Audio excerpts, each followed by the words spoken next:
ఏ ఒక్కరి పట్ల కాంట్రాక్టర్లకు విధేయత ఉండదు. అధికారంలో ఎవరున్నా వారికి ఒకటే, వ్యాపారం మాత్రమే వారి ఏకైక లక్ష్యం.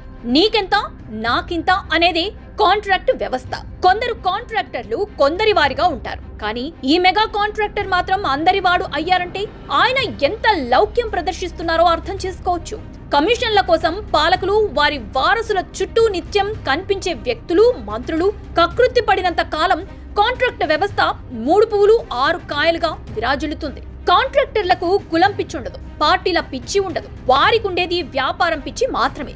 వారికున్న ఏకైక పిచ్చి పాలకులకు కానుకల రూపంలో ఎన్నికల ఫండ్ కోట్లు కమిషన్లు ఇవ్వాలి, పనుల అంచనాలను రెట్టింపు పెంచుకోవాలి, పంచుకోవాలి. తాజాగా ఒక కాంట్రాక్టర్ గురించి తెలుగు రాష్ట్రాల్లో జోరుగా చర్చ జరుగుతోంది. 3 ముఖ్యమంత్రులకు అత్యంత సన్నిహితుడైన ఒక మెగా కాంట్రాక్టర్ ఉన్నారు. అందులో ఒకరు మాజీ సీఎం కేసీఆర్, మరో మాజీ సీఎం జగన్మోహన్ రెడ్డితో పాటు ఏపీ సీఎం చంద్రబాబు నాయుడు.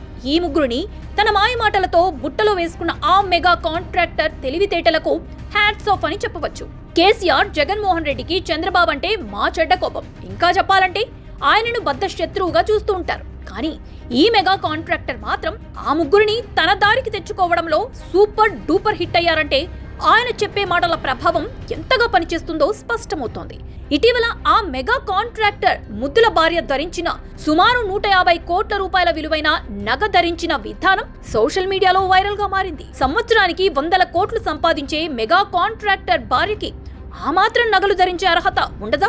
భర్త 100 కోట్ల సంపాదన ప్రజలకు తెలియాలంటే భార్య ధరించిన 100 కోట్ల బంగారం నగలే అందుకు నిదర్శనం.